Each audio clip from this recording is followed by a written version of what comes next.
Takas sa Batas, Kanole Horror Story. Merong tatlong magkakaibigan sa isang liblib na baryo ang palaging pinalalayas ng kanilang mga magulang dahil sa mga sabi-sabing sila ang salarin sa pagkawala ng mga manok, palay at marami pang iba. Si Ryan ang pinakapayat sa kanila. Si Jake naman ang pinakamataba, habang si Anod ang pinakamatanda sa kanila. Sa tuwing hapon, nagkikita-kita ang tatlong magkakaibigan upang tanawin ang lumulubog na araw. Sinasabayan pa nila ng pagpo-food trip at kung minsan ay mga nag-iinuman pa. Mga pare, hirap ng buhay, no? Ay talaga, sinabi mo pa. Buti ka pa nga Ryan eh. Kumain ka na kaninang tanghali. Samantalang ako, hanggang ngayon, wala pa rin laman ng sikmura ko. Bakit Jake? Wala ba kayong pagkain sa inyo? Wala eh. Nanghihiram pa lang ng bigas si nanay at si tatay. Hanggang ngayon, hindi pa umuwi. Gugutom na ako. Ganun ba? Kami naman, kaya lang kami nakakain kasi si tatay nakadiskarte kay Ninong. Gugutom na ako. Ano ba naman kayo? Jake, kay laki-laki mo na? Umiiyak ka pa? Paano ba naman Anod? Hindi pa ako kumakain. Gutom na ako. Paano ba namang di ka magugutom? Laki-laki ng bodega mo eh. Siguro tad-tad ng alaga yan sa loob, ha Jake? Oo na, Ryan. Basta nagugutom ako. Bakit hindi tayo dumiskarte ng pwede natin kainin? Di ba? Ryan? Jake? Maghanap tayo ng makakain. Total, yung mga bintang naman nila sa atin merong katotohanan. Ayaw lang talaga nating magpahuli at umamin. Nang dahil sa sinabi ni Anod, lumakad na naman silang tatlo. Ang pinuntirya nila, yung merong manukan sa parte ng kabukiran. Nanggagapang ang tatlong binata sa pilapil na malapad habang tinatanaw yung kubo na inakala nila'y walang tao. Madilim kasi at walang kailaw-ilaw. Shhh! Dahan-dahan lang sa paggapang. Jake! Oo na! Dalian mo dyan, Anod! Nagugutom na ako! Nagtagumpay naman ang tatlong magkakaibigan at nakadakma sila ng dalawang inahin. Dinala nila ito sa kanilang tambayan at dito ay kanilang inihaw. Sa wakas, makakakain din ako. Tignan mo itong si Jake. Talagang pagkain lang ang kasiyahan mo, no? Bakit? Ikaw ba? Pag hindi ka kumain, masaya ka? Oh, bakit di ka makakibo dyan, Ryan? Oo na, sige na. Dalian na natin. Tiyak na kapag nalaman ng may-ari ng manukan na yon, yung ginawa natin, magrereklamo yan sa barangay. Pero ang malas lang niya, Jake, Ryan, hindi niya alam kung sino bang tumira sa manok niya. Kinabukasan, ang may-ari ng manok ay nagrereklamo sa barangay dahil nanakawan daw siya ng dalawang inahin. Siyempre, walang nakakita, walang ebidensya. Ngayon, sino ang irereklamo niya? Isang gabi, tinangka ng tatlong magkakaibigan na looban ang isang tindahan sa kanilang baryo. Nagkataon na ang matandang nag-iisang tindera sa tindahan ay alerto. Dahan-dahan. Jake, huwag kang humawak sa akin. Dalian mo na dyan, Anod. Alak na ako. Akmang sisirain na ng magkakaibigan ang harang na tolda nang biglang may pumalo sa likod nun, kaya't tinamaan si Anod dahil siya ang nasa harapan. Mabilisan silang nagtatatakbo, pero alerto ang mga tanod, kaya't nahuli ang tatlong magnanakaw na magkakaibigan. Lagot na. Huli na tayo. Ikinulong ang tatlo sa presinto, pero kinabukasan ay nakalabas din dahil inurong ang kaso. Pasalamat kayong tatlong bata kayo. At mga kakilala ko ang inyong mga magulang. Sila lang naman ang nagmakaawa sa akin para patawarin kayo sa ginawa nyo sa akin. Kay lalaki ng mga katawan nyo. Bakit hindi kayo magbalat ng buto? Lola, patawad na ho. Hindi na ho mauulit. Pinatawad ko na kayo. Kaya lang, ang hindi maganda, bakit pati ako itong matanda na ay ayaw niyong palampasin sa mga kawalang hiyan niyong mga kabataan kayo? Lola, hindi na po talaga maulit. Sige na, magsigsilayas na kayo sa harapan ko. Pag-uwi ng tatlong bata, nakatikim sila ng palo mula sa kanilang mga magulang. Kinahaponan, muli silang nagkita-kita sa kanilang tambayan hanggang sa hindi sinasadyang pagkakataon, si alias Ninong ay napadaan sa kanilang tambayan. May bitbit itong kahoy, tapos merong isang mahabang isda na kulay puti ang bitbit nung matanda. Teka, si Ninong yun di ba, Jake? Anod? Oo nga no, tara. Tulungan natin, mukhang nabibigatan. Ninong! Mga bata, kayo pala. Ang bigat ng dala ko. Ninong, ibaba niyo muna at kami nang bahalang magbitbit niyan. Ano bang ginagawa niyo rito? Ninong, ito talaga tambayan namin. Kaya pala hindi na kayo dumadalaw sa bahay. Siya nga pala, nabalitaan ko ang nangyari. Kinulong daw kayo sa presinto. Oo Ninong. Wala tawag ng sikmura. Anod, ikaw ang pinakamatanda sa inyong tatlo. Dapat ikaw ang kauna-unahan na nagpapakita ng magandang halimbawa. Ano ka ba naman, bata? Mag-isip ka nga ng tama. Ninong, lahat naman ho tayo nagkakamali. Lahat naman tayo nakakaramdam ng gutom, di ba? Tama ka roon, Jake. Pero hindi naman porket nagugutom tayo ay gagawa na tayo ng masama. Maraming paraan para tayo makakain. Ninong, mahalaga pa ba sa taong nagugutom? Kung saan ang galing yung kinain niya? Kung masama ba o sa mabuti, Ninong? Isa ka pa, Jake. Porket mataba ka, wala ka ng sinisino. Ninong naman Sige, baka mamaya meron pa kayong gawing masama rito. Sumama na lang kayo sa bahay at tamang-tama meron akong nahuli na isang malaking isdang puti. Doon na tayo maghapunan. Talaga ho, Ninong? Oo, Jake. At ikaw din, Ryan. Huwag ka nang umuwi, ha? Anod? Sige po, Ninong. Sige ho, Ninong. Sasama ho kami sa inyo. Nang sumama ang tatlong binata sa bahay ni alias Ninong, dito ay pinag-igib sila ng tubig, pinagsaing at pinagluto ng ulam. Habang si alias Ninong pumasok sa loob ng kwarto habang ito'y merong binubulong. Anod, ano bang ginagawa doon ni Ninong?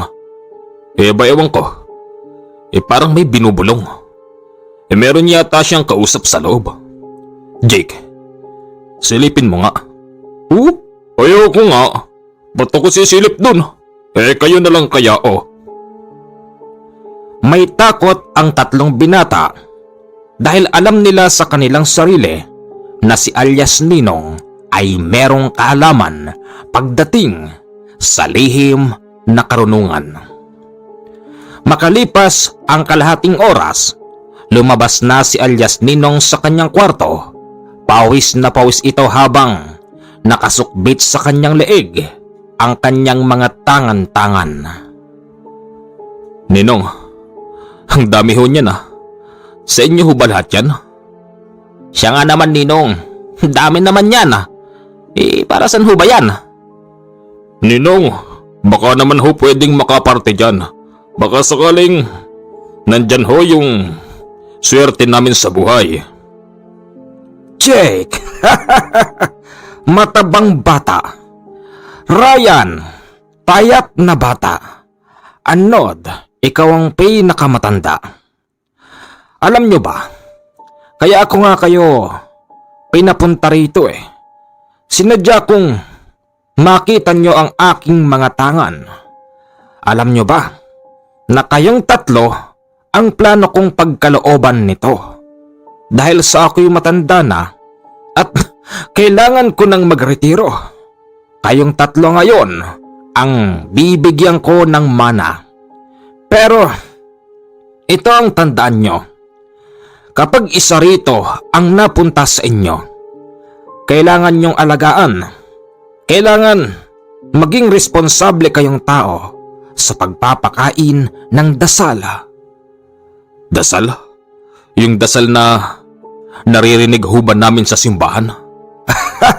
Anod, merong halo.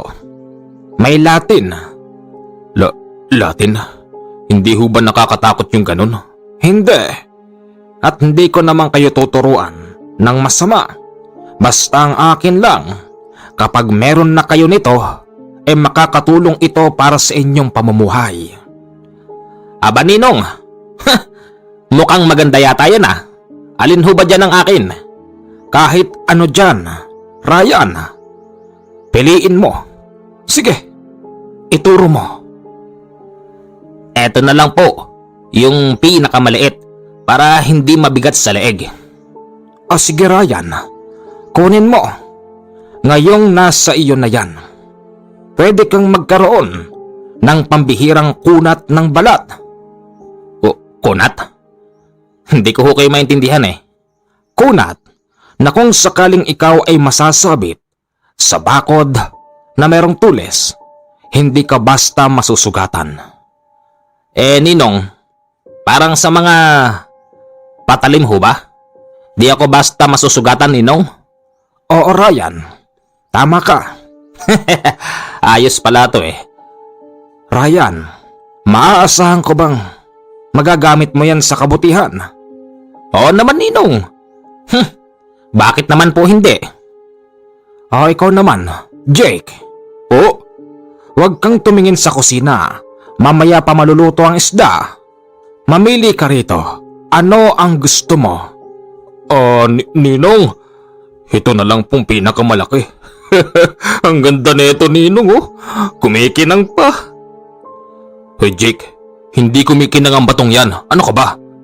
Ano ka ba naman, Anod? Ay ano? Ibig sabihin nun, Jake, yung napili mo ay gusto ka rin. Sige na, kunin mo. Salamat ho rito, Ninong Ninong, ano ho bang mga kaya nitong gawin? Kaparehas lang yan ng kinuha ni Ryan.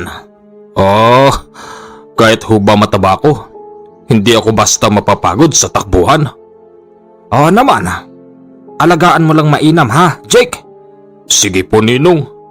Anod, ikaw ang pinakahuli. Ninong, pwede ho bang yung nasa itaas? Alin? Ito? Oo, sana Parang mas kursunada ko yan. Sige, kunin mo. Para saan ho ba to? Katulad lang din ng sa kanila, pero meron niyang isang kayang gawin na hindi nagagawa ng nakuha ng dalawa habang ikay nakatungtong sa lupa. hindi ka basta mamamatay kung simpleng baril lang ang gagamitin sa'yo. Talaga ho, Ninong? Oo, sige, isuot mo at mamaya ibibigay ko na sa inyo ang karampatang dasal sa mga napili niyong mga gamit. Mga bata, aasahan ko kayo na ang mga gamit na yan ay hindi nyo gagamitin sa kawalang hiyaan. Apo, Ninong. Oo, Ninong. Salamat ho. Ninong, makakaasa po kayo na hindi namin to gagamitin kung saan. Kung ganon, hindi nga ako nagkamali sa pagpili sa inyong tatlo. Sige na, tignan nyo ang niluluto at kumain na tayo bago man lang tayo maghiwa-hiwalay. Habang kumakain ang tatlong bata, pinagmamasdan sila ni alias Ninong. Ninong, bakit ho? May problema ho ba? Siya nga naman ho, Ninong. Di kayo kumakain eh. Pinapanood nyo lang kami. May problema ho ba? Ninong naman eh. May mali ba sa amin, Ninong? Sabihin nyo na po. Wala mga bata, wala. Alam nyo natutuwa lang ako sa inyo. Hindi ako makapaniwala na sa tinagal-tagal kong naghahanap ng pagpapasahan, kayong tatlo lang pala ng mga loko-loko ang karapat-dapat. Sige na, kumain na kayo. Pagkatapos noon, muli na namang pinagalitan ang tatlong kabataan ng kanilang mga magulang. Nakesyo, pare-parehas daw silang walang silbi, walang trabaho at walang makain. Nang dahil doon, nagdesisyon si Anod na umalis sa kanilang tagong baryo. Sigurado ka ba, Anod? Saan naman tayo pupunta? Kaya nga, Nod. Dun ba sa pupuntahan natin eh? Marami bang pagkain dun? Hindi ko rin sigurado. Pero, kung magtatagal tayo rito, anong mangyayari sa buhay natin? Tignan mo, Jake, puro ka pagkain, pero namamayat ka pa rin. Ikaw naman, Ryan, mukhang alanganin kang lumayo. Huwag nating kakalimutan na merong ibinigay sa atin si Ninong. Naniniwala ako na sa pagtahak natin sa ibang lugar, doon natin makikita yung swerteng nag-aantay sa atin. Ano pa inaantay nyo? Kunin nyo na ang mga gamit nyo.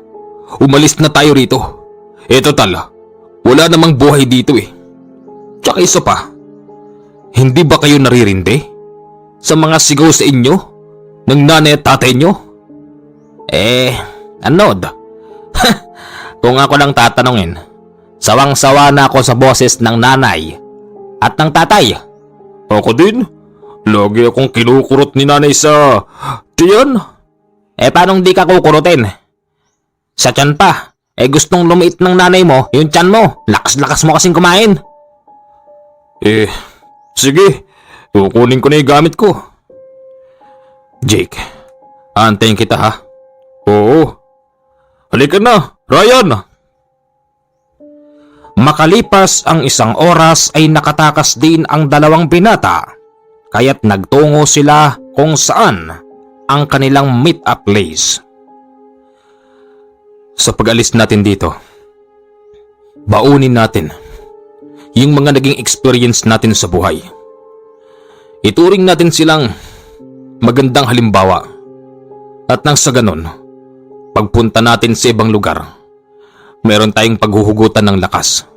Jake, oo, sige, basta pangako yan ha. Anod, hindi tayo maghiwa-hiwalay. Oo naman, Jake, pangako yan. At ikaw naman, Ryan. Pasensya ka na, Anod. Medyo malayo kasi iniisip ko eh.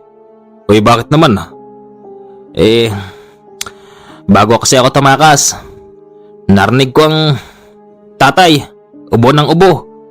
Umaatake na naman yung sakit niya. Kung ganun pala, Ryan, kailangan na naman ng gamot ng tatay mo. Jake, nag-aalangan nga ako umalis eh. Bakit? Kung nandito lang ba tayo, meron ka bang magagawa para sa panggamot ng tatay mo? Wala naman, di ba? Sakit ka nga lang ng ulo ng tatay at nanay mo eh. Pero Jake, parang ayoko silang iwan ng gano'n ng sitwasyon. Ryan, makinig ka sa akin. Makinig ka. Katulad ng sinabi ni Jake, sakit ka lang ng ulo ng magulang mo. Ngayong pag-alis natin dito, asahan mo pagbalik natin, meron tayong maiuuwing pera para matuwa naman ang mga magulang natin. Diba? Sige na nga, Nod. Tara na. Huwag na tayong magtagal dito at masyadong gumagabi. Di pa naman natin alam kung saan tayo pupunta, di ba? Sa pag-alis ng tatlong magkakaibigan sa kanilang baryo, bitbit nila ang pag-asang makakahanap sila ng swerte sa buhay. Nang makarating sila sa ibang bayan, inabot na sila ng 12:00 ng madaling araw. Napadaan sila sa isang lugar na napakatahimik.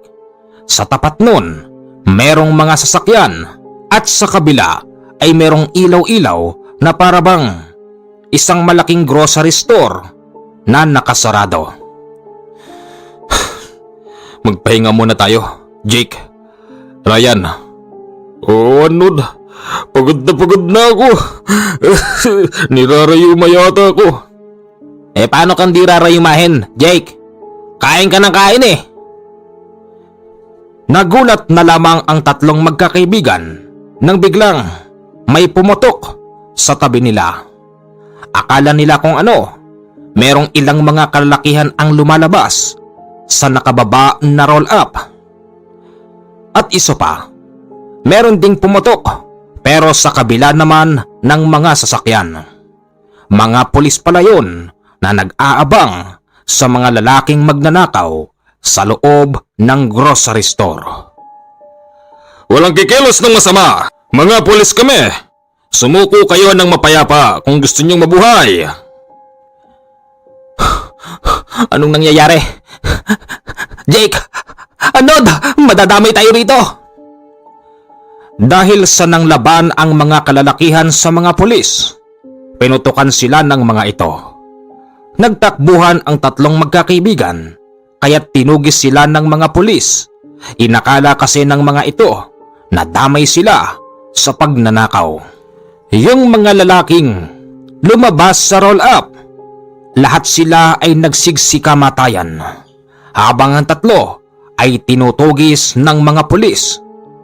Sabay-sabay silang tumalon sa napakataas na tulay, pero hindi pa rin sila ligtas doon dahil pinauulanan sila ng bala. Huwag na kayong magtago sa ilalim ng tubig. Aabutan din namin kayo, mga magnanakaw. At kapag nangyari yon, pasensyahan tayo. Anod, anong gagawin natin? Huwag ka maingay. Huwag mo masyadong isilip yung ulo mo. Lumubog ka mamaya, baka matanaw tayo ng ilaw. Ano ka ba? Huwag kang maingay, Jake. Nod!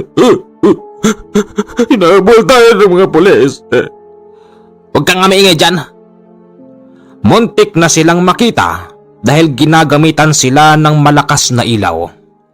Nagpatianod na lang noon ang tatlong magkakaibigan para hindi sila makita ng mga pulis. Akala ko ba swerte? Anod! Nabasa lang tayo ng malas, Anod. Jake, panimula pa lang ito ng bagong buhay. Di naman siguro tayo namukaan ng mga yon. Malaya pa rin tayo. Makakahanap tayo ng maayos na trabaho. Ano ka ba? Patay ako naiyak sa iyo eh. Nakatikim noon ng sapok si Jake mula sa malapad na kamay ni Ryan. Dahilan kung bakit dito pa lang siya nanahimik.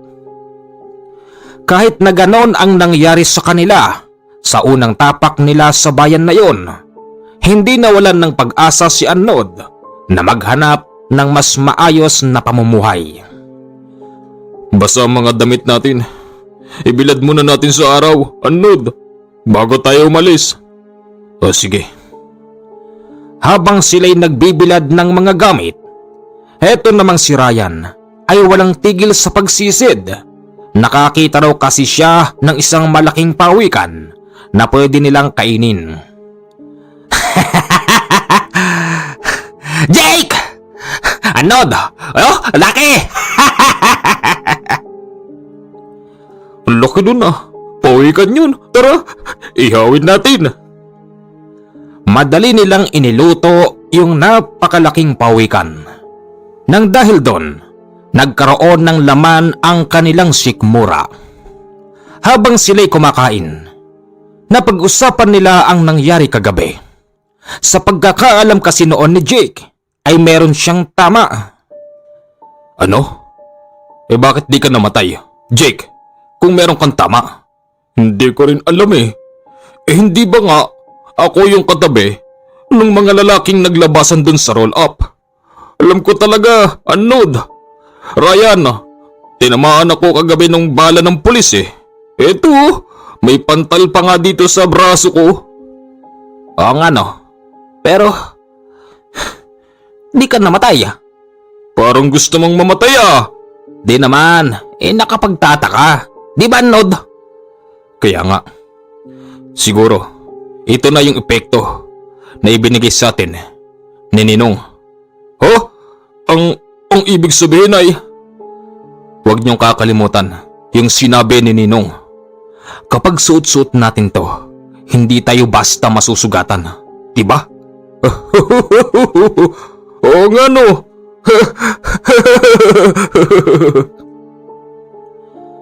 Natawa na lang noon si Jake dahil buhay pa siya kahit siya'y tinamaan ng bala. Pagkatapos noon, sininip na nila ang kanilang mga gamit at umalis na sa ilog.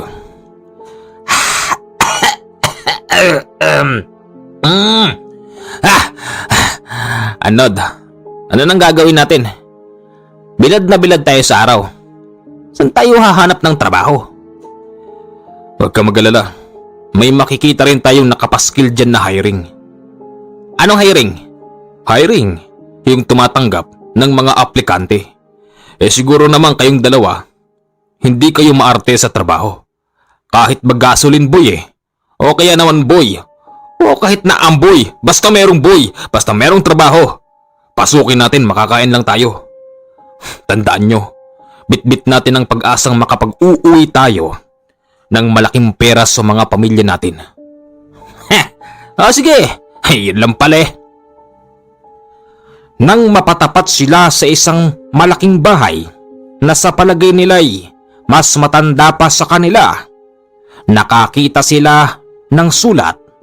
Wanted houseboy ang nakalagay. O ito na ang swerte. Ako tatawag. Tao po!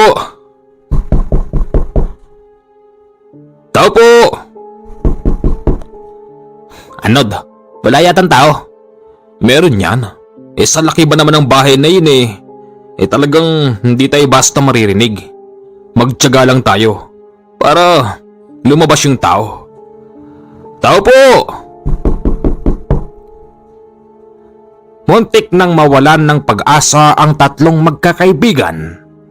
Buti na lang, nung akmang aalis na sila, merong isang matandang lalaki ang sumisigaw. Saan kayo pupunta? Ano yan? May sumisigaw yata. Dali! Itulak niyo ang gate! Nakabukas pala ang gate na yon at hindi nakakandado sa loob. Kayo ho ba yung tumatawag po sa amin? Tatang, kanina pa pala kayo dyan Bakit di nyo man lang kami pinagbuksan? Tatang, baka ho merong pagkain dyan. Gutom na ho ako Ikaw naman, Jake. Wala ka ng ibang inisip kung di puro pagkain. Tatang, napansin ho namin sa labas yung nakasulat na kailangan niyo raw ng mga boy. Kaming tatlo. Pwede po kami. Kahit anong trabaho rito sa malawak na bakuran nyo, gagawin ho namin. Parang awan nyo na po. Tanggapin nyo na po kami. Galing po kami sa ibang dimensyon ho. Kamagulo, sa ibang probinsya ho. Tamang-tama. Yung 5 boy ko rito ay nagsiksiuwian na. Halika kayo. Pumasok kayo. Ikaw pare, panira ka pare, may dimensyon ka pang sinasabi. Di ko maalala yung probinsya eh. Kaya dimensyon ang pumasok sa isip ko. Sorry naman. Tara, dalian nyo. Tinatawag tayo doon ni Tatang. Baka may pagkain doon. Kahit sobra hirap ang dinanas ng tatlo, maswerte pa rin sila dahil natanggap sila sa trabaho. Mga bata, ito ang magiging trabaho nyo. Ikaw lalaking mataba. Dito ka sa loob ng bahay ko. Yehey! Hey! Maraming pagkain dito, Tatang. Marami talaga. At ikaw naman, anong pangalan mo, lalaking payat? Ryan po. Dito ka sa likod, ha? Wawalisin mo lahat ng kalat dito. At yung mga aso ko, paliliguan mo. Siya nga pala, huwag mong gagalitin ng alaga ko. Nangangain niya ng tao. Kaya kang ngalutin yan. Ha? Totoo yun. Tatang, ako ho. San po ako? Ikaw naman, dito ka sa harap. Magiging gwardya kita dito. At syempre, wala ka lang din namang gagawin. Magwawalis-walis ka rito. Mayat maya kasi hulog ng mga dahon ng mangga. Sige ho, Tatang. Dahil sa kusina na-assign noon si Jake, wala siyang ginawa kung hindi maglinis, magluto at kumain. Naging si Jake ang naging tagapagluto nilang 4. Pang-4 siya sa pakakainin niya sa kanyang luto. Oh, kumain na kayo. Ano ba yung niluto mo? Inihaw na manok. Masarap yan. Ba, bango na ito ah. Teka, tatawagin ko lang si Anod. Anod, uy, kumain na tayo. Sige, susunod na ako. Si Tatang, nandun sa taas hindi pa bumababa. Siya nga pala, ipapaalala ko lang sa inyong dalawa. Yung mga pangarap natin kahit na ganito lang ang buhay natin dito, kahit mga houseboy lang tayo, kailangan maging tapat tayo. Hindi natin pwedeng samantalahin yung kabaitan ng matanda. Oo naman, saan pa tayo makakakita ng ganito karaming pagkain kung aalis pa tayo dito, di ba? Kaya kailangan maging mabait tayo dito. Ikaw, Ryan, natitiyak kong tataba ka rito. Sana nga. Para pag uwi natin, medyo nagkaroon naman ako ng laman. Mga bata. Ano? Bakit nag-iipon-ipon kayo dyan? Tatang, nakaluto na ho kasi kami. Kain na po tayo, Tatang. Ganun ba? Sige. Siya nga pala. Mamaya'y darating yung mga tao ko Aalis ako. Kayo lang ang magiging tao dito, ha? Sige ho, Tatang. Makalipas ang 3 oras, dumating yung mga sinasabi niyang tao niya. Mga pulis pala ang mga yun. Nakasakay ito sa patrol car at sinundo ang Tatang. Naku, may pulis! Lagot tayo ngayon. Huwag kang magpapahalata. Teka, parang namumukaan ko yung isa ngayon. Yung lalaking mataba. Shh! Tumahimik kayong dalawa.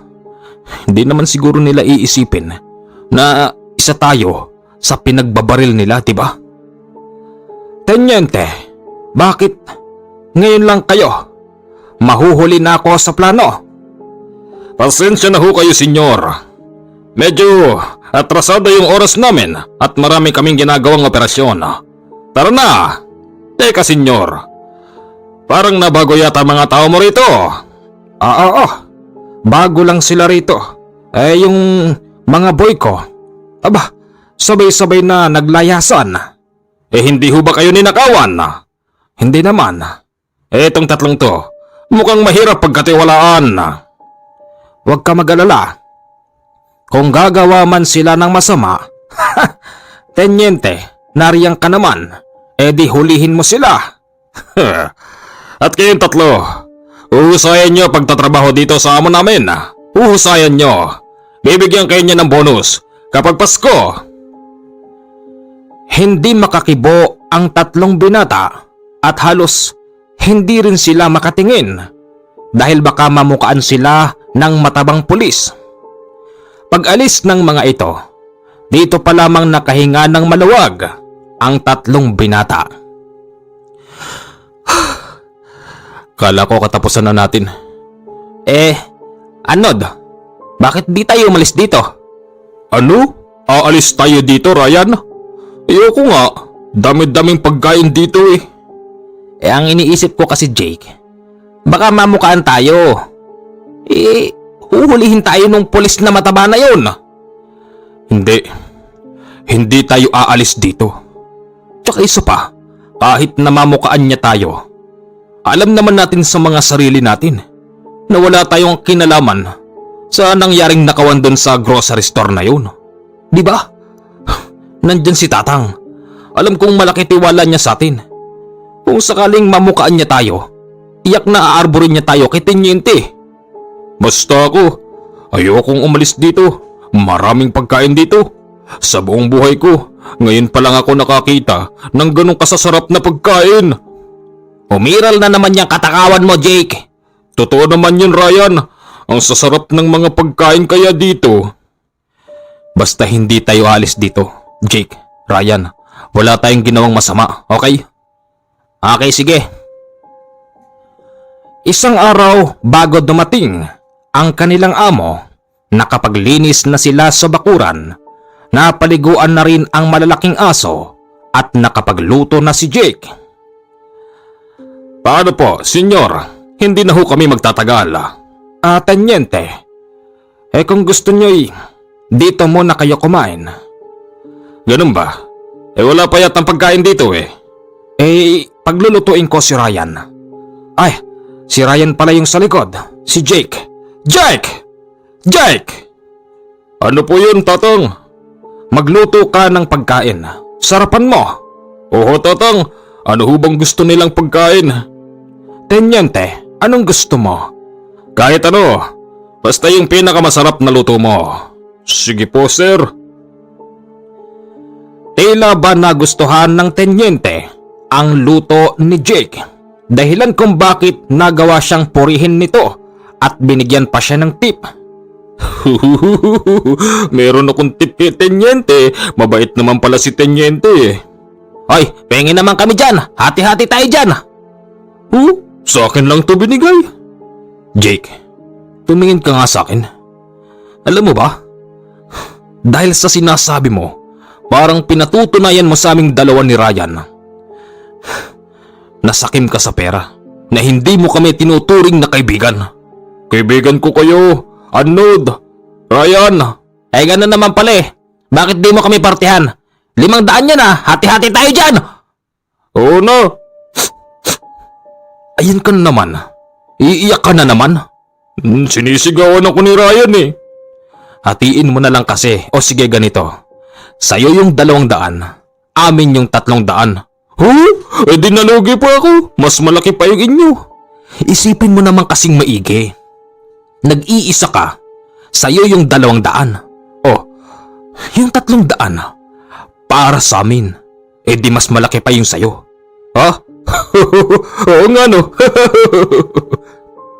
Ito talaga, akala mo palaging ginugulangan ng ginugulangan. Hoy mga bata! Boss, Tatang, Bakit ho? ano ba ito? Alin ho? Dalihan nyo! Gulat na gulat ang tatlong magkakaibigan dahil akala nila kung ano yung sinasabi ng matandang Tatang. Meron lang palang ipapabasa sa kanila sa dyaryo. Hindi ko kasi mabase. Ano ba ito? Anod, ikaw nang magbasa. Tatang, ang sabi ho rito, nagkaengkwentro yung mga pulis at mga holdapper sa isang malaking grocery store. Medyo matagal na ho ito. Wag na natin itong basahin. Alam nila sa kanilang mga sarili, nakasama sila sa dyaryo na ibinabalita, kaya't iniiba na lang ng usapan ni Anod. Anod, kinabahan ako dun ah. Ako din. Muntik na tayo dun. Dahil sa hindi naman nahalata ng amo na kasama sila sa binabalita, tuloy pa rin ang buhay. Napakasarap ng naging buhay ng tatlong magkakaibigan sa loob ng isang malaking lumang bahay. Lahat ng gusto nilang kainin ay kanilang nakakain. Lahat din ng gusto nilang gawin ay nagagawa nila. Katulad na lang ng pagpapraktis sa pagmamaneho at nakakapag-basketball pa sila sa loob dahil malawak ang bakuran. Akala ng tatlo, purong kaginawahan, pero hindi rin pala lahat. Dahil isang araw, sabay-sabay silang naglib at nagtungo sila sa mall dahil meron na silang sweldo. Bibili ako ng cellphone. Cellphone? Marunong ka ba dun? Naman, ano lang ba naman pindot-pindutin tong mga to? Ikaw, Jake. Ako? Magpapadala ako kay nanay at kay tatay. Ikaw din. Padalan mo rin yung tatay mo, di ba? Umuubo-ubo. Ha? Oo nga pala no. Papadala ako sa amin. Ikaw? Ako? Wala akong bibilin. Habang nagtitingin ng paninda ang tatlong magkakaibigan, meron palang pulis sa tabi nila at namukaan si Jake. Dahil nga ito yung pulis na katabi ni Jake, kaya siya tinamaan ng bala sa braso pero hindi siya tinalaban. Sandali lang. Parang namumukaan kita. Ako? Bakit ho? Wala ho akong ginagawang masama sa inyo. Tama. Namumukaan nga kita. Halika. Sandali ho. Napansin noon ni Jake na ito nga yung pulis na nakabaril sa kanya. Nagtakbuhan ang tatlong binata. Madalian silang sumakay sa tricycle. Hindi tuloy nila nabili yung mga plano nila. Pagdating sa bahay ng matanda, madalian silang nagsumbong. May humahabol daw sa kanila. Tatang! Tatang! Bakit? Anong nangyari sa inyong tatlo? Tatang, meron hong humahabol sa amin eh. Sino? Maya-maya pa, yung humahabol sa kanila ay pumasok na sa gate. Sino ka? Pulis ho. Pulis! Saan ka naka-assign? Bakit hindi kita kilala? Yung tatlong lalaking yan, suspect ho sa holdapan. Ano? Paano nangyari yon? Nandirito lang sila. Kailan nangyari ang holdapan? Mamang pulis, wala ho kaming ginagawang masama. Mga matitinong tao ho kami. Dahil sa ayaw magpaniwala sa kanila ng pulis, pinipilit silang arestuhin nun. Pero ang kanilang amo, pilit itong inaayos. Nagawa pa tuloy tawagan si Tenyente sa telepono. Makalipas ang 5 oras, dumarating na si Tenyente. Sumaludo ang pulis na humuhuli sa kanila at ipinaliwanag ng matanda na walang kinalaman ang tatlong kabinataan sa nangyari noong nakaraan. Hindi ba't napatay natin yung ibang mga holdapper at merong nakatakbo? Sa pagkakaalam ko at ayon sa nakita ng aking mga mata, 4 na lalaki yun pero 3 lang ang nandito. Umalis ka na rito, Corporal. Umalis ka na. At ako nang bahala rito.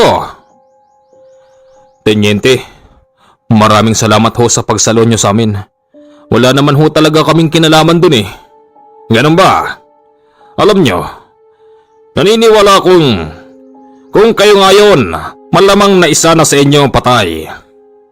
Tenyente, wala hong patay sa amin. 3 lang kaming magkakaibigan. Hindi ho namin kasalanan kung 4 kami sa paningin nyo. Siya nga naman ho, tenyente. Mga inosenteng tao po kami. Huwag niyo ho kami ikukulong. Huwag kayong mag-alala mga bata. Mabait ang aking kaibigan. Tenyente, ayusin na lang natin to. Sige ho, senyor. At kayong 3, pasensya na kayo sa nagawang kalabisan ng tao ko. Huwag kayong mag-alala at didisiplinahin ko ang tao kong yun. Tenyente, salamat po. Akala ko ho talaga, ikukulong niyo kami. Hindi na ako makakatikim doon ng masasarap na pagkain. At ikaw naman, Jake. Ganyan na nga ang sitwasyon. Pagkain pa rin ang iniisip mo. Natatakot ho kasi ako, tatang. Absuelto ang 3. Napaniwala nila si Tenyente na hindi sila kasama sa naganap na holdapan. Wala naman talaga silang kinalaman. Pero yung pulis na nagtatangkang humuli sa kanila ay ayaw silang tantanan. Sa totoo lang, nagagawa pang magmasid ng pulis na yon sa labas ng bahay ng matanda, at kung meron mang lalabas na isa sa kanila, huhulihin ito ng pulis. Jake, huwag kayong lalabas ha. Ikaw din, Ryan. Bakit? Yung pulis na gustong humuli sa atin, napansin ko, araw-gabi nandyan sa labas. Baka nag-aabang yun ng lalabas sa atin. Uhulihin tayo noon. Bakit di natin sumbong kay Tatang? Hindi ko lang kasi matsambahan si Tatang na lumabas eh. Ilang araw nang hindi lumalabas. Ano? Teka nga, oo nga no? Pinasok nila ang kwarto ng matanda. Kaya pala ilang araw nang hindi ito lumalabas dahil nabagok pala ang ulo niya sa tiles. Lagot, ilang araw na palang patay si Tatang. Lagot tayo. Anod. Ryan, baka makulong tayo. Tayo papagbintangan. Hindi mangyayari yon. Aalis tayo rito. Tiyak kasi na hindi maniniwala sa atin ng mga polis na wala tayong kinalaman kasi ilang araw nang hindi lumalabas si Tatang. Ano ba ito? Nagawang tumakas ng 3. Alam nila sa kanilang mga sarili na magtatago na naman sila sa kagubatan. Nang dahil dito, nagbitbit ng sako si Jake at naglagay ng pwedeng makakain. Heto namang si Ryan. Pinasok din yung pinakaloob kung saan merong maraming pera. Habang si Anod, pinasok din ng kwarto at kinuha yung mga baril na pwede nilang ipanglaban sa mga pulis. Makalipas ang 2 araw, wala man silang balita sa kabayanan.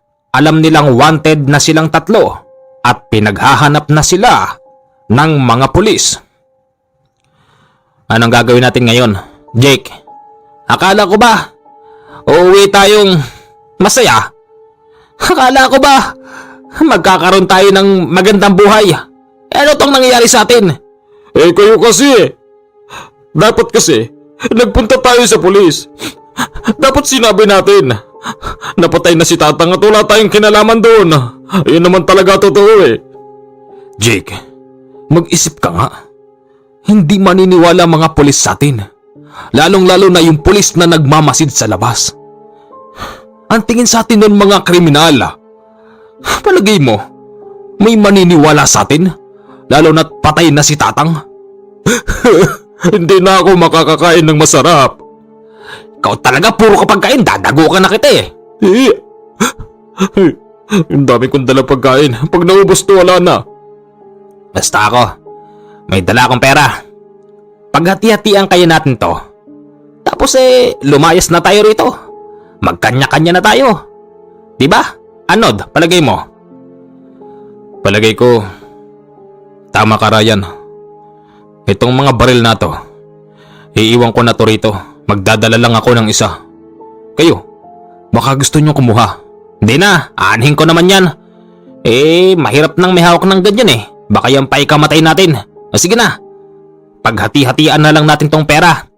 Maghiwa-hiwalay na tayo. Saan ka pupunta niyan, Ryan? Uwi ako rin sa probinsya ng nanay. Tapos, ite-text ko na lang sila. Sabihin ko, nandito ako. Sundan na lang nila ako ron. Ito daming pera na ito. Palagay ko, yung makakaparte ko dito, pwede nang panimula sa panibagong buhay, di ba? Ikaw naman, Jake. Saan ka naman pupunta? Kahit saan. Ayoko makulong. Walang pagkain dun.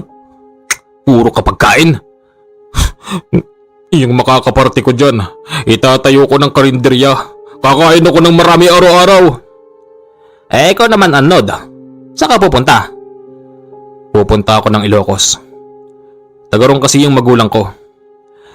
Hahanapin ko kung nasan siya ron. Wala na kasi noong tatay si Anod, nanay at stepfather na lang ang meron sa kanya. Meron man siyang ideya kung saan ba doon ang kanyang tatay, kaya't doon siya magtutungo. Sa kabilang banda, ang tenyenteng kaibigan ng namayapang matanda, araw-gabi wala itong tigil sa paglalatag ng checkpoint at sa pagtugis sa 3 binata. Wala kasing ibang pagbibintangan kung hindi silang 3. Ang style kasi ng kamatayan ng matanda ay parabang binangag sa ulo at lumabas din sa investigasyon na sila'y mga nagnakaw. Hindi tayo titigil hanggat hindi natin nahuhuli ang 3 batang iyon. Lahat ng pwede nating itanim na kaso sa kanila ay gagawin natin. Hindi ako titigil. Bago ako magretiro, ipakukulong ko sila. Tenyente, sabi ko naman ho sa inyo ang 3 yun, sangkot yun sa pagnanakaw sa grocery store. Sila yung 3 lalaking nakatakas. Hindi ko kasi mamukaan, pero hindi bale. Ngayon naniniwala na ako. Huwag tayong tumigil hanggat hindi natin naikukulong ang 3 yun. Dahil sa nakatakas na ang 3 magkakaibigan, wala na silang mahanap sa kanilang probinsya. Nang makauwi na noon si Jake sa kanilang probinsya, ginamit niya ang kaparte niyang pera. Nagtayo ito ng negosyo na kainan. Siya rin ang naging tagaluto at siya rin ang tagakuha ng mga bayad ng kumakain sa kanyang karinderya. Ganon pa man, mababa ang puso ni Jake sa mga batang nang lilimos sa daan. Ikinagagalit ngayon ng mga tauhan ni Jake kapag namimigay siya ng pagkain. Ano ba naman yan, Boss Jake? Niluluto namin. Pamimigay mo lang sa mga batang nang lilimos. Sir, baka malugi ka niyan. Hayaan mo na. Mahirap kasi yung walang kinakain Okay lang yun. Malugi na kung malugi. Paano kaming makakasweldo? Basta, pasusweldohin ko kayo. Magtrabaho na lang kasi kayo. Dahil sa mababa nga ang puso ni Jake sa mga taong hindi nakakakain, halos araw-araw may libreng pagkain ang mga pulube na pumupunta sa kanyang karinderya. Dahilan kung bakit iniwan din si Jake ng mga tau-tauhan niya. Si Ryan naman ay nakapagtayo na rin ng sarili niyang negosyo at kapiling na niya ang kanyang mga magulang. Nung mga panahon na yon, yung tatay niya ay mas lalong lumalala ang karamdaman. Nang dahil dito, halos kalahati sa naparte niyang pera ang napunta sa pangpapagamot. Habang si Anod, pilit na hinahanap ang tatay niya sa norte, marami na siyang napagtanong-tanungan na kung sino-sino. Nariyan pa nga yung minsang niloko siya ng kanyang napagtanungan. Tinangka pala siyang hold upin ng mga ito. Kaya pala dito mo ko tinuturo. Dahil gusto nyo kong hold upin. Mga pare, hindi ako yung taong tipong dapat nyong hold upin. Pinagsasaksak ng mga lalaki noon si Jake. Mabuti na lang talaga at meron siyang tangan-tangan na galing kay alias Ninong dahil sa kunat ng balat niya ni hindi man lang bumaon sa katawan niya yung mga panaksak ng mga lalaki. Hanggang sa natakot na lang kay Jake ang mga ito at itinuring siyang anak ng dyablo. Kala nyo magtatagumpay kayo? Hindi nyo ako kaya! Pagkatapos nun, lumipas pa ang ilang mga araw at natunton na noon ni Anod ang kanyang tunay na magulang. Isang lalaking mas malaki pa sa kanya ang katawan at mas mataas din, tapos walang buhok. Magandang araw ho. Dito ho ba yung bahay ni... Hindi niya maituloy ang kanyang sinasabi at nakatingin siya sa muka ng lalaki. Kung sisipating kasing maigi, halos hindi nalalayo ang muka ni Anod sa lalaking kanyang pinagtatanungan.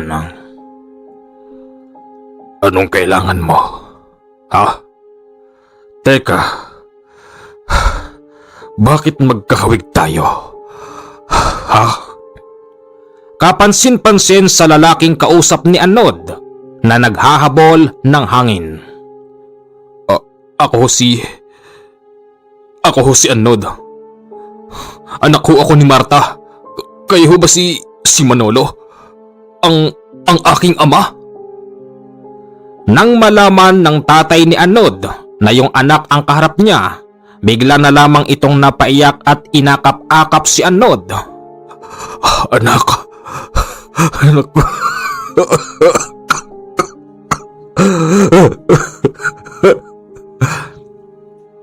Humagulhol sa harap ng tatay ni Anod ang bata. Maging ang tatay ay napaiyak din. Ayon sa tatay niyang si Manolo, bilang na raw ang buhay niya sa mundo, maswerte na rin dahil bago mawala ang tatay ni Anod ay nagkita pa sila. Ilang araw ang lumipas at natuluyan na ngang namatay ang tatay ni Anod, dahilan kung bakit dinamdam niya ito ng husto. Walang araw walang gabi na hindi niya inuubos ang kanyang pera sa pag-inom ng alak. Dumako naman tayo ngayon kay Jake. Nagkanda ubos-ubos na rin ang kanyang pera dahil sa kabaitan sa pagpapakain sa mga bata at iniwan na rin siya ng mga bago niyang kaibigan na nanamantala nung siya ay merong pera. Balik pa rin siya sa dating buhay, yung tipong siya naman yung halos walang makain. Eto namang si Ryan, dahil sa merong ding sakit ang kanyang magulang, dito rin naubos ang kanyang pera at yung naipundar niyang negosyo ay nalusaw lang ng parang bula. Si Tenyente naman, dahil sa busit na ito sa kahahanap sa tatlo, naisipan niyang lumapit sa kanyang kaibigan. Kahit na alam niya sa kanyang sarili na mataas ang kanyang ego, kailangan niyang lumapit doon para mahuli ang tatlo. Siya mismo ang nagpunta sa kanyang kaibigan na albularyo na si Canole. Nagtungo siya sa bundok kung saan dito pa noon naninirahan si Canole at inabutan niyang kasalukuyan nitong nagtatanim ng gulay. Magandang umaga, kaibigang Nole. Uy! Tenyente! Ikaw nga! Oh, teka, ba't may mga kasama ka? Anong meron? May mga dala pa kayong baril. Mga nakasibilyang kayo. Sakop ng army reservation tong lugar na to. Baka mapagkamalang kayong mga rebelde. Huwag kang mag-alala. Merong coordination ng pagpunta namin dito. Kaya't walang magaganap na misencounter. Ganun ba? Siya nga pala. Ano natin? Anong ginagawa niyo rito? Kaibigang Nole, alam mong mataas ang ego ko. Mataas ang lipad ko at ayokong natatapakan ng aking ego. Pero sa pagkakataon na ito, kailangan kita. Inis na ako sa tatlong lalaking salarin na pumatay sa aking kaibigang matanda. Kailangan kita, kaibigan Nole. Alam kong kaya mong ituro kung nasaan ba ang tatlong batang yun. Pinuntahan namin ang lahat ng pwede nilang puntahan, kaya lang hindi namin sila mahuli. Kaya heto ko ngayon sa harapan mo. lumalapit at buong pusong nagpapakumbaba. Tulungan mo ko, kaibigan. Ganun ba? O sige, kailan ba? Kahit ngayon, sumama ka sa amin. Alam kong makikita mo ang pinangyarihan. O sige. Yun ding araw na yon, sumama si Canole sa tenyente at nagpunta sila sa bahay ng yumaong matanda. Dito ay nalaman lahat ni Canole ang pinaplano nila. Kaya lang, hindi makapaniwala ang tenyente na walang kinalaman ang 3 binata sa pagkamatay ng kawawang matanda. Dahilan kung bakit nagtatalo pa sila noon ni Canole. Kung wala silang kinalaman, bakit sila nagtago? Bakit hindi nila ni-report? Napatay na ang matandang iyon. Ganto kasi yan, tenyente. Inabutan na lang nila na yung matanda ay nakahandusay. Kung mga natatakot yung 3 bata, mas pinili nilang tumakas. Ngayon wala silang sapat na pera na gamit. Yung lalaking mataba, yung Jake, kumuha ng maraming pagkain dito, yung mga imbak.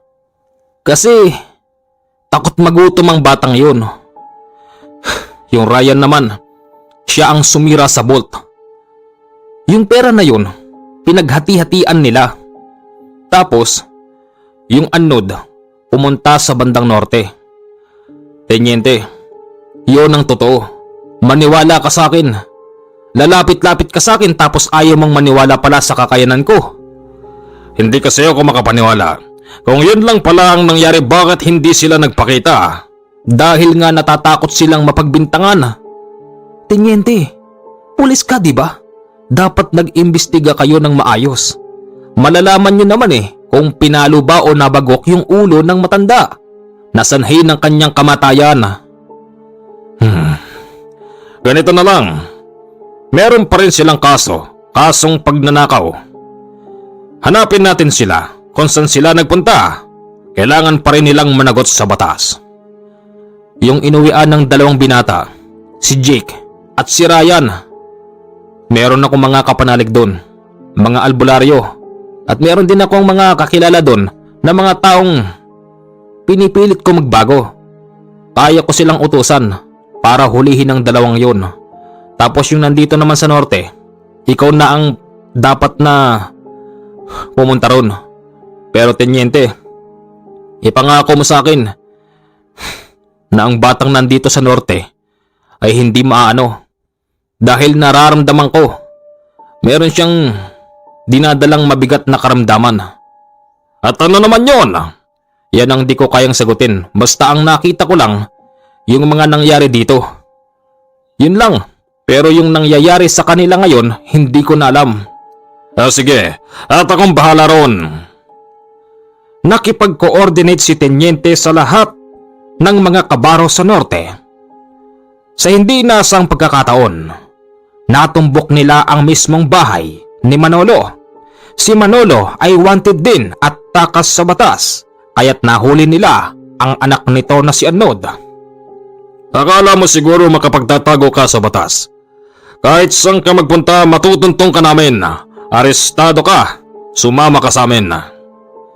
Binasahan ng Miranda rights ang binatang si Anod, pero hindi siya pumapalag. Umiiyak pa nga noon si Anod sa harapan ng mga pulis. Sa lahat ng hinuli namin na merong gantong kaso sa'yo, ikaw yung taong hindi man lang kumikibo at umiiyak pa. Ano bang problema mo, ha? Sir, wala na akong patutunguhan ng buhay ko. Sige, kulong nyo na ako.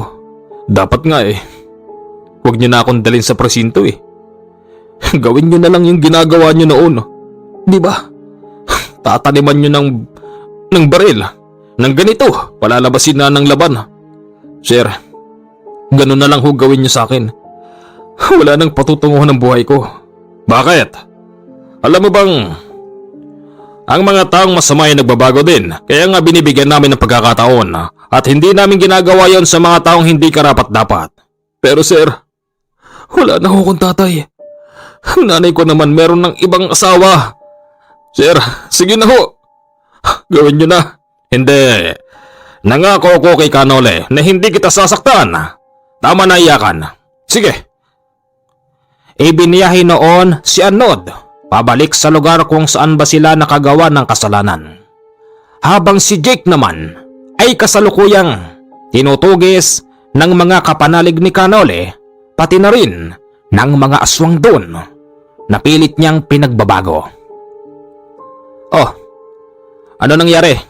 Hindi namin inabutan. May sapusa yata yung taong yon. Tsaka isa pa, meron siyang gamit na kabala. Ano? Kabal? Oo! Alam mo bang, napakabilis niyang tumakbo. Hindi namin siya makita sa dilema. Ewan ko ba kung anong bertod ang tangan ng batang yon. Dahil sa meron ngang kanya-kanyang gamit ang mga bata, kahit nasabihing sinunod ni Tenyente ang sinasabi ni Anod, tiyak na hindi yon basta mangyayari dahil nga sa tangan-tangan noon ni Anod na ibinigay sa kanila ni alias Ninong. Si Ryan naman, tinutugis din ng mga aswang dahil sila'y napag-utusan ni Canole. Katulad ni Jake, hindi rin basta mahuli-huli ang bata. Hindi naman sila pupwedeng dumampot ng kapamilya ni Ryan dahil wala naman sila sa kontrata. Nakakainis na. Canole, kung gusto mo, patayin ko na yung matabang bata na yon tapos yung payat. Pagod na akong kahahabol sa kanila. Hindi ganong kaibigan. Hindi tayo mamamatay tao, di ba? Ikaw, kung ginusto kitang pinatay noon, ginawa ko na sana. Kaya lang hindi eh. Di ba? Naiinis na kasi ako. Inis na akong kahabol sa kanila. Konting timpe, kaibigan. Kaya mo yan. May tiwala ako sa'yo. Nang dahil sa nagsasawa na ang aswang na tumutugis sa dalawa, sumuko na ito at ibinalik na kay Canole ang karapatan. Maging si Canole ay hindi mahuli yung dalawa ni hindi nga niya malaman kung anong klaseng bertod ba ang tangan ng dalawang yon. Hanggang sa pumunta si Canole sa police station at dito niya nakausap si Anod. Anod, mag-usap tayo. Aminin mo sa akin, ano ang gamit nyo? Bakit ang dulas nyo? Ang hirap nyong hulihin. Bakit sino ho ba kayo? Ha? At anong karapatan nyong magtanong sa akin ng ganyan? Isa akong albularyo, Anod. Meron kayong mga tangan. Saan ang galing yun? O sige, sasabihin ko. Dahil gusto kong mapanagot na rin yung dalawang kasama ko. Pero, Mamang Albularyo, kaya mo ba kaming tulungan? Wala namang kaming kasalanan eh. Hindi kami ang pumatay sa matandang yun. Ang kasalanan namin, yung pagnanakaw, yun lang. Huwag ka mag-alala, kaya kausapin ko si Tenyente para mabigyan kayo ng abogado. Dito ay inamin na ni Anod yung kanilang mga gamit ay galing kay alias Ninong. Pinuntahan ni Canole ang bahay ni alias Ninong at inabutan niya itong kasalukuyang nagbubuhat ng kahoy papunta sa kanyang bahay dahil ayan na ang napakalakas na ulan. Tao po. Sino ka? Nararamdaman ko kakaiba ka. Kayo ho ba si alias Ninong? Ako nga. Bakit? Alias Ninong, tatapatin ko na ho kayo. Yung tatlong binatang pinagkalooban nyo ng gamit ay nakagawa ng masama. Ngayon ang problema, yung dalawa doon ay sobrang dulas. Maaari ho bang makasama namin kayo sa pagtugis doon sa dalawa? Sino yung dalawang yon? Si Jake tapos si Ryan. Si Anod na huli na. Ganun ba? Ay nako, ang tatlong batang yon. Kabilin-bilinan ko sa kanila na huwag silang gagawa ng masama. Dahil nga, naawa ko sa kanila. Dahil dito sa aming baryo ay sakit sila ng ulo. Diyos ko naman, hindi ko alam na gagamitin pala nila yon sa masama. Ang totoo niyan, hindi naman talagang masamang masama. Hindi naman sila nakapatay ng tao. Kaya lang, kailangan pa rin nilang managot sa batas dahil nagnakaw sila. Pera, baril, tsaka pagkain. Yung pagkain wala yun eh. Pwedeng palampasin yun kasi ang tao talaga kumakain. Pwede niyo ho ba akong samahan para mapasuko natin yung dalawa? Mahirap na po eh. Pag natsambahan sila ng mga aswang na nagbabagong buhay na humahabol sa kanila, eh baka mamatay pa yung dalawang yun. O kaya naman ng mga pulis na tumutugis sa kanila. Eh siguro naman pag tinadtad sila ng bala eh tatalaban na rin sila. Dahil yung mga gamit nilang bertud ay hindi katulad ng gamit ko. Alias Ninong, huwag na tayong magsayang pa ng oras. Sumama na kayo. Sandali lang. Eh bakit may kasama kang mga aswang? Huwag mo silang pansinin. Okay lang sila. Hindi sila mga di ba? Wala kaming pakialam. Basta ako pagod na ako sa kahabol sa dalawang yon. Tanda, anong klaseng bertud ang binigay mo sa kanila? Hindi na importante yun, aswang. Ha! Inis na ako. Imbis na natutulog na lang ako, eh napasama pa ako rito. Shh! Nagrireklamo ka ba? Hindi po. Hindi po. Kala ko nagrireklamo ka eh. Hindi nga po. Ito kasing matanda na to eh. Napansin pa ako. Eh, sandali lang. O sige. Gagiyak lang ako at sasama ko sa inyo. Sige ho. Sumama naman si alias Ninong sa pagtugis sa dalawa. Pero bago yon, dumaan sila sa presinto at nakita niyang naroroon si Anod. Ninong? Ninong, kayo nga. Paano niyo ho nalaman na nandito ako? Anod, di ba meron tayong usapan na yung mga ipinamana ko sa inyo ay hindi niyo gagamitin sa kasamaan? Ano ito? Anod, sumagot ka! Ninong, wala naman ho kaming kasalanan. Wala kaming kinalaman sa pagkamatay ng amo namin. Ang kasalanan lang namin, nagnakaw kami. Dahil sa takot na magugutom kami. Yun lang po. Maniwala ho kayo sa akin, Ninong. Hindi ho namin ginamit yung mga pinamana nyo sa amin para gumawa ng masama. Ninong, kilala nyo kami. Oo, magnanakaw kami sa liblib na baryo natin. Pero ang pumatay, hindi namin yun magagawa, Ninong. Maniwala ho kayo. Kanole, ako'y naniniwala ako sa batang to. Ako rin ho, dahil nabasa ko na ang isip ng binata. Huwag ka mag-alala, Anod. Makakalabas kayo. Eh, yung kaso nyo ganun lang eh. Kayang-kaya natin to. Naniniwala akong hindi kayo mga masasamang tao. Ano nang balita? Wala pa bang balita ron sa dalawang yon? Mukhang mahina yata yung mga kaibigan mo. Tenyente, eto na nga eh.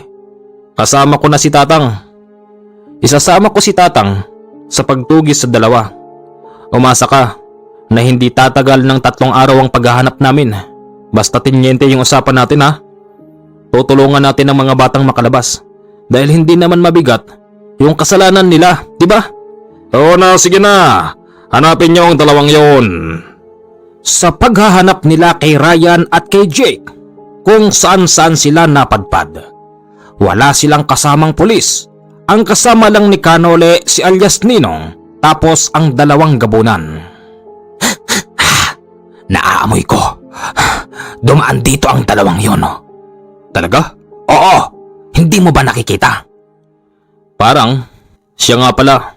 Sa pagtugis natin sa dalawang yon, naniniwala ako na meron pa tayong ibang makakasalamuha. Maging alerto kayo ha? Sige.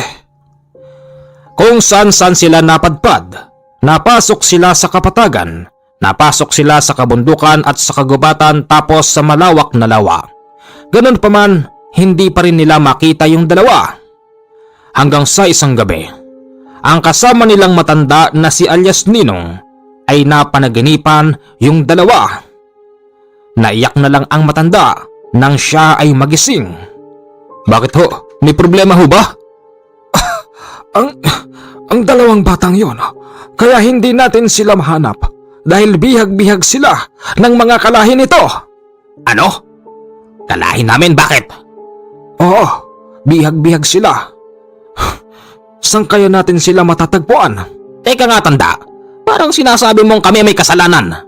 Sandali, huwag kayo mag-away. Ano bang ibig mong sabihin?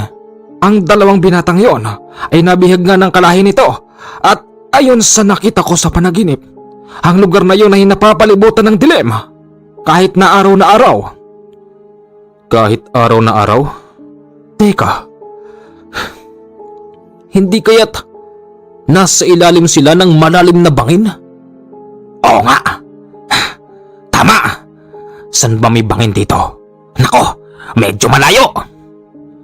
Dahil sa meron silang kasamang gabunan, ito ang nauna. Hinanap nito yung pinakamalapit na bangin sa kanila. Medyo may kalayuan, halos nasa 50 kilometro. At nang bumalik ang gabunan, heto na at meron siyang magandang balita. Magaling tong matandang to. Magaling. Kanole, nandun nga yung dalawang bata. Kaya lang, yung mga kalahi ko ron, mga masusungit sila. Pinalayas nila ako. Huwag daw akong paparte sa pagkain nila. Pagkain? Bakit? Kakainin ba yung dalawang bata? Oo! Alam mo ba, yung ibinigay mo tanda, baliwala sa mga kalahi ko. Paanong baliwala? Baliwala yun. Kayang-kaya nilang durugin yun. Kung ganon, Kanole, kumilos na tayo. Hanapin natin ang dalawang bata. Nakita ko na nga, di ba? Matandang to, umuwi ka na kaya? Wala ka namang silbi eh. Baka mamaya magpabitbit ka pa sa amin. Shh! Tama na yung gabunan. Hindi ganon. Biro lang. Gabi na nang marating nila ang lugar kung saan ba bihag-bihag ng mga gabunan ang dalawang bata. Una ay nilibang ng kasamang gabunan ni Kanole ang mga kapwa nito habang palihim silang kumikilos papasok sa loob mismo ng kanilang pinagtataguan. Hindi naman ako manghihingi. Ano ka ba? Nandito lang ako para magmasid. Ang kalagayan naman noon ng dalawang bata, halos hindi na sila makakilala dahil hindi na sila kumakain. Oy, Jake! Ryan! Ninong! Ako ito! Tara, alis tayo rito. Si Ryan naman noon ay binitbit ni Kanole at maayos silang nakaalis sa kuta ng mga gabunan. Nagtagumpay sila sa kanilang plano dahil napakagaling ng strategy ng kasama nilang gabunan. Nagawa niyang lituhin ang lahat ng mga naroroon. Ngayon ang problema, yung hirap sa pag-akyat. Mabuti na lang, matyaga ang gabunan na itinataas ang dalawang binata. Mabuti naman at nakuha niyo ang dalawang yan. Tenyente, eto na sila. Yung usapan natin ha. Oo sige, akong bahala. Dahil sa ganun lang naman ang kasalanan ng dalawang bata at napatunayan naman, naabsuelto yung dalawa at nakawala sa tinatawag nilang sumpa na gawa-gawang kaso laban sa kanila. Labis-labis ang pagpapasalamat ng tatlong binata nang dahil dito ayaw na nilang umalis sa pangangalaga ni alias Ninong at gusto nilang dito na lang sila manirahan. Ano? Hoy, mga bata, nahihibang yata kayo. Meron pa kayong mga magulang. Bakit hindi kayo ron umuwi? Baka akala nyo'y nakalimutan ko kasalanan nyo. Ninong, hindi naman ho namin ginusto yun. Kinailangan lang namin yun para sa pagtakas namin. Pero wala kaming ginoong masama. Hindi namin pinatay ang matandang yun. Bakit naman namin magagawa yun napakabait niya sa amin? Di ba Jake? Ryan? Oo naman Ninong. Totoo yun. Bakit sinabi ko ba? Kaya nga na-dismiss yung kaso sa inyo kasi hindi nyo pinatay. Pasalamat kayo dahil yung tenyente roon ay kaibigan nung albularyo. Kung hindi, di magpahanggang sa ngayon. Takas pa rin kayo sa batas. Puganti pa rin kayo ngayon. Diyos ko, ang hirap sana ng kalagayan nyo at pag nagkataon, nakasalubong nyo mga pulis. Tiyak na mamamatay kayo kahit na suot-suot nyo pa yung mga pamana ko sa inyo. Magpasalamat kayo sa tao. Wag na, okay lang yun. Importante sa akin wala silang mabigat na kasalanan. Yung pagnanakaw, pwede pang pag-usapan yun Tsaka, Isa pa, yung pamilya ng matanda aminado naman na walang kinalaman yung tatlong to, di ba? Sa bagay. Paano? Bahala na kayo. Mabuhay kayo ng matiwasay. Ayokong makakasama ko kayo! Magandang hapon po sa inyong lahat. Hanggang dito na lang ang ating kuwento. Walang namatay sa tatlo dahil wala naman silang kasalanan.